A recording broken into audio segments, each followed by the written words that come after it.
जय हिंद दोस्तों, welcome to try academy. स्वागत है आप सभी को एक नई वीडियो में। टाइटल थंबनेल से तो आपको पता लग चुका होगा। आज हमारे साथ एक मौजूद है ऐसा कैंडिडेट जो एक नहीं बल्कि चार गवर्नमेंट जॉब क्लियर किए हैं। एक स्टेट गवर्नमेंट और 3 सेंट्रल गवर्नमेंट जॉब है। वो अभी स्टेट गवर्नमेंट जॉब पे कार्यरत थे।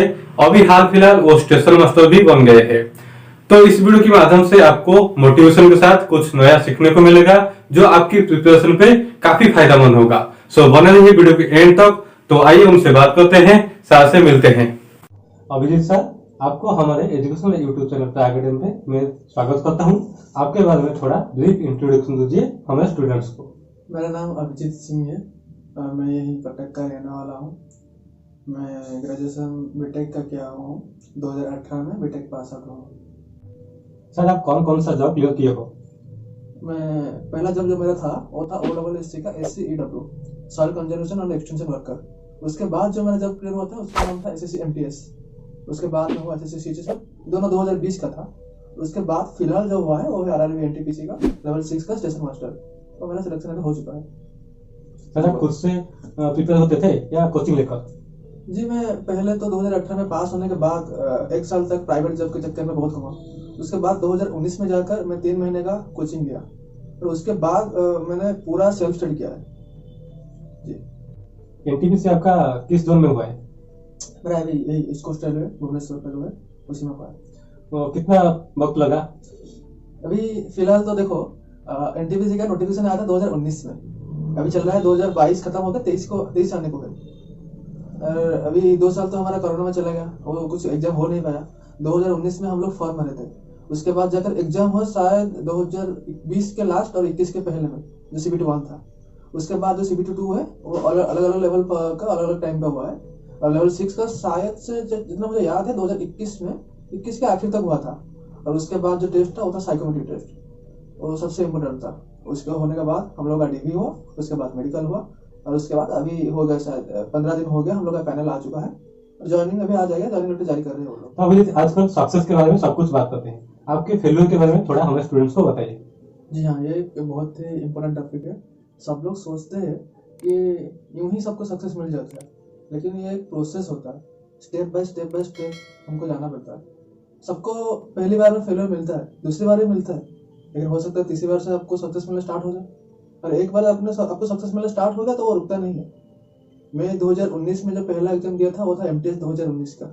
उसका मेरा प्री निकल गया था, उसमें मेरा था अराउंड 83। तो मैं बहुत खुश हो गया कि मेरा हो जाएगा, MTS में हो जाएगा। मैं सबको बोल दिया था हाँ हो जाएगा हो जाएगा हो जाएगा। लेकिन आखिर में क्या हुआ ना, मेरा नहीं हुआ। जब उसका फाइनल रिजल्ट आया DV के लिए, मेरा नहीं हुआ था। 1 या 1.5 मार्क्स के साथ मैं रह गया था।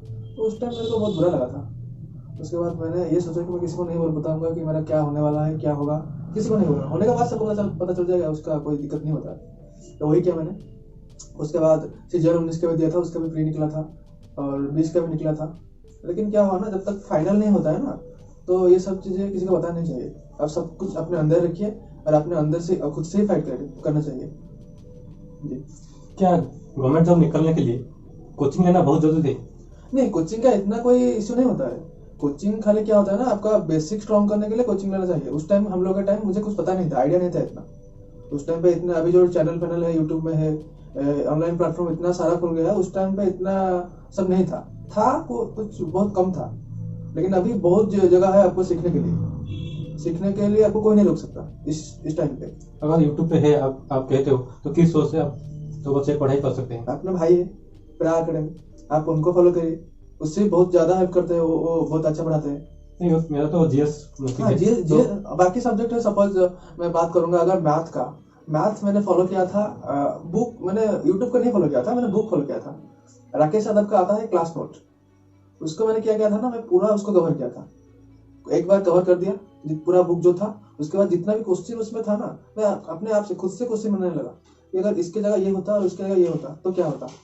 जब आप खुद से क्वेश्चन बनाने लगे, आंसर तो सब बना लेंगे। जब अपने आप से क्वेश्चन बना लेंगे ना, तो आपका मैथ कंप्लीट हो गया, आपका आधा मैथ कंप्लीट वहां पर हो गया। आप अगर 10 क्वेश्चन सॉल्व करते हो और एक क्वेश्चन आप बना लेते हो तो दोनों इक्वल ही है। कुछ दिन पहले मैं कम्युनिटी टैब पे एक पोस्ट डाला था, उसमें काफी सारे स्टूडेंट्स का सवाल आया है। आप उसका जवाब दीजिएगा हमारे स्टूडेंट्स को, ठीक है? तो सोनाली नायक ने पूछा है कॉलन कॉलन राफेल को कैसे याद रखते थे। देखिए अभी ये बात है कि ये करंट अफेयर का बात एक नहीं बहुत ही लोग पूछे होंगे। ये सबका क्वेरी रहता है कि करंट अफेयर हम लोग कैसे कवर करेंगे। करंट अफेयर सबके लिए क्या होता है ना, करंट अफेयर कभी लिमिटेड नहीं होता है। वो जितना तुम पढ़ोगे वो बढ़ते बढ़ते जाएगा, हर रोज वो बढ़ता है। तो उसके लिए एक ही सोल्यूशन है, आप रोज पढ़िए उसको। हर रोज सुबह 1 घंटा दीजिए। आप अगर न्यूज़पेपर से पढ़ सकते हैं तो सबसे बेस्ट होगा। वो सबसे बेस्ट तरीका है आपको करंट अफेयर कवर करने की। नहीं तो अगर आपको रेडीमेड चाहिए तो कोई भी आप करंट अफेयर के जो पढ़ाते हैं यूट्यूब पे उनको फॉलो करिए। कोई भी ऐसा नहीं है वो एक न्यूज़ बताएंगे वो दूसरा न्यूज़ बताएंगे, न्यूज़ एक ही होता है। ठीक है, आप रोज पढ़िए और उसको राइट डाउन करिए। 1 घंटे का क्लास होता है, आप 1 घंटा पढ़ लीजिए और बाकी आधा घंटा या 15 मिनट उसको लिख के रिविजन कर दीजिए। बस 1.5 घंटा दिन का करंट अफेयर को देना है रोज का। आप किसको फॉलो करते थे। मैं करता था एक आशीष गौतम सर है, ठीक है, वो पहले महिंद्रा में पढ़ाते थे, अभी अड्डा में पढ़ाते हैं। उनका क्या होता है ना, वो इंटर कनेक्शन जो करते हैं ना वो बहुत अच्छे से करते हैं। एक चीज को दूसरी चीज के साथ कनेक्शन जोड़ देते हैं वो। तो आपका माइंड उस टाइम पे एक रस में आ जाता है कि हाँ अच्छा हाँ वो तो मैं पढ़ा था उस दिन ना, हाँ ठीक ठीक ठीक। तो ऐसा होता है। ठीक है। देन एक स्टूडेंट का सवाल आया है मैथ से रिलेटेड, मैथ को कितने टाइम देना है और किस सोच से पढ़ना है और कितने टाइम प्रैक्टिस करना है। तो ये बात है कि मैथ का कितना टाइम देना है, जीएस को कितना टाइम देना है। कोई भी सब्जेक्ट को आप कितना टाइम दोगे इसका कोई लिमिटेशन नहीं है, उसका कोई बाउंड्री नहीं है। वो आपके दिमाग पर ये करता है कि आप कितना टाइम उस चीज को दोगे। ठीक है, सपोज मैं अभी बोलूंगा मेरे बारे में तो मैं मैथ को 1 घंटा या 2 घंटा, सबसे ज्यादा टाइम मैथ को दे देता था, लेकिन मैं वो भी 1 घंटा या 2 घंटा। ठीक है, तो उसके बाद क्या होता है ना, मैं कितना बात करूंगा। अभी एक पीडीएफ पकड़ा मैंने प्रीवियस ईयर का या टायर 2 का जो भी सीजन टायर 2 का था, उसको मैंने भरा, खत्म हो गया, तभी बोर हो गया। अब क्या करूंगा, खत्म हो गया। वही चीज करता था। लेकिन आप क्या कीजिए ना, मैथ के लिए मैं आपको सजेशन दूंगा कि सबसे हार्ड वाला पे जाइए। आप इजी करके ये खुश मत होइए कि हाँ ये मैंने कर दिया। 100 को 100 इजी क्वेश्चन करने से आपको 5 अगर हार्ड क्वेश्चन सॉल्व कर दिया ना, वो आपका प्रैक्टिस को बहुत आगे लेके जाएगा। आप इजी पे मत फोकस कीजिए। रश्मि त्रिपाठी का क्वेश्चन है कि मैथ किस सोच से पढ़ना चाहिए, कौन सी बुक या कौन सी यूट्यूब चैनल। मैथ का तो मैंने अभी बुक बताया था, जो राकेश यादव का क्लास नोट था, उसी को मैंने फॉलो किया था। अभी तो गगन प्रताप सर का भी उनका भी क्लास नोट आ गया है। मैंने उसको पढ़ा नहीं है, लेकिन वो दोनों एक ही सिस्टम से, उनका दोनों कॉन्सेप्ट एक ही है। तो आप कॉन्सेप्ट क्लियर कीजिए। पहले मैथ का जो बेसिक है उसको क्लियर कीजिए। आप कोई शॉर्ट ट्रिक पे पीछे मत रहिए। कोई सार बता दिया, अच्छा ये डायरेक्ट फॉर्मूला है X Y equal to X by Y, ऐसे ट्रिक पे मत फंसिए बस। क्योंकि मैथ एक ऐसा चीज है ना, आपको फंडामेंटल क्लियर होना चाहिए। अगर फंडामेंटल क्लियर नहीं होगा, आप खाली रटने में लग जाओगे तो नहीं होगा, और उसी में आप फंसते ही जाओगे। आपको लग रहा होगा कि ये तो आसानी से हो गया मेरा 1 सेकंड में, क्या इसको मैं अभी इतना बड़ा करूंगा। इतना बड़ा आप जो प्रैक्टिस में लगा रहे हो ना, वो आपको इफेक्ट पड़ेगा कहाँ पर, एग्जाम में। वो बहुत स्पीड होगा। ये मैं कर चुका हूँ तो मैं यही बोल रहा हूँ। आप शॉर्ट ट्रिक के पीछे मत भागिए, अपना शॉर्ट ट्रिक आप खुद बनाइए। अगर आपका बेसिक स्ट्रांग हो ना, आप अपना खुद का शॉर्ट ट्रिक बना लो, उसके पीछे फोकस कीजिए। ठीक है। देन स्मृति का क्वेश्चन है कि how to improve English in RC and vocabs. English, तो इंग्लिश का एक मजेदार बात बता रहा हूँ, जो सच्ची वही बता रहा हूँ। इंग्लिश में क्या करता था ना, मेरा जब मैं कॉलेज में था उसी टाइम से एक हैबिट है कि मैं इंग्लिश का शो या इंग्लिश का वेब सीरीज जो टीवी है या मूवीज वगैरह है वो सब मैं देखता था, वो भी सबटाइटल के साथ। अगर मैं कोई मूवी भी देख रहा हूँ कोई अलग लैंग्वेज की जिसको मुझे समझ नहीं है, उसको मैं इंग्लिश सबटाइटल के साथ देखता हूँ, बस समझता हूँ। उसी स्पीड में मूवी चल रहा है, उसके सबटाइटल चल रहा है, उसी स्पीड में मैं समझ रहा हूँ कि क्या बोल रहे हैं वो लोग, कन्वर्सेशन क्या हो रहा है। तो उससे क्या होता है ना, मेरा रीडिंग स्किल इंप्रूव हो गया। और मेरे को ये भी पता चला है ग्रामर क्या होता है, कहाँ पर क्या यूज करना चाहिए। आपको लग रहा है कि ये क्या बात है, ये टाइम वेस्ट होता है ना, लेकिन एक्चुअली में आपको जब आप एग्जाम देने जाओगे और बैठोगे, आपको नीचे दिया होगा कि इसमें से क्या सही है क्या गलत है। एरर डिटेक्शन की बात कर रहा हूँ, आपको देख के पता चला ये नहीं होता है ना, ऐसे तो नहीं होता है। मुझे तो जितना याद है ये 4 में से यही मेरे को सुनने में ठीक लग रहा है। सुनने में जो आपको, अगर आपका ये माइंड ठीक हुआ ना, अगर सुनने में आपको ठीक लग रहा है मतलब वही ठीक है।